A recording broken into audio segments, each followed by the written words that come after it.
All right, Greta, now I just think you're showing off. Isn't she amazing? All right, here we go.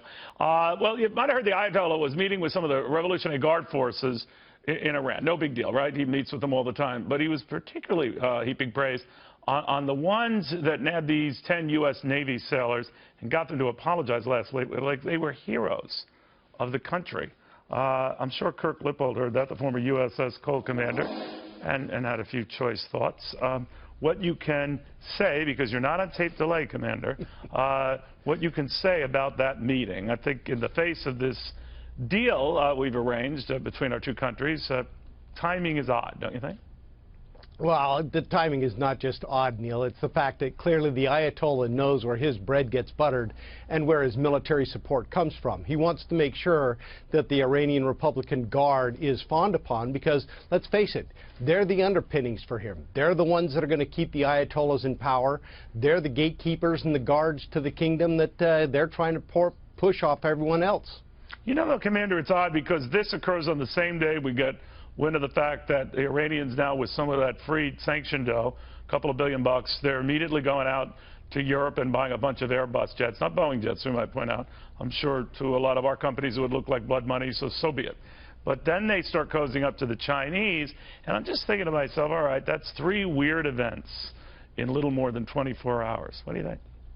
I think you're going to see a lot of unique partnerships being made. When you've got $100 billion to spread around, you can do a lot of things with that money. You can buy a lot of influence. You can bolster the Hezbollah and other terrorist groups to get ready for broader, more international actions. You're going to see them cozying up to not just the Chinese, but the Russians as well. You're going to see them continue to back Assad. You're going to see them kind of stand back and let Saudi Arabia continue the fight with ISIS. They're not going to get involved in that fight.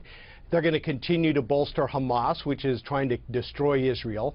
So I think you're going to see a lot of damage, and they're going to try to exert their influence as much as possible. That's the danger that we posed when we lifted those sanctions. You know, when you talk about free cash flow, which is money you have readily available, you're quite right. Right now, I know this sounds wacky, the Iranians have more free cash available as a result of this, you know, unfrozen sanction cash than any other country. I know it's weird, but it is what it is. Now, what did you think of the Europeans wasting little time seizing on that Airbus deal? I guess money is money. A deal is a deal. If it gives them an edge over, let's say, a U.S. rival like Boeing, so be it. Maybe we would have been the same way, or Boeing would have been the same way. But, man, we know who our friends are, don't we? Well, Neil, let's face it. I mean, God, I love the French to death, but let's be realistic. They would be willing to sell just about anything to anybody if the price was right, and that especially includes their arms industry and anything that's going to bolster a big industry like Airbus.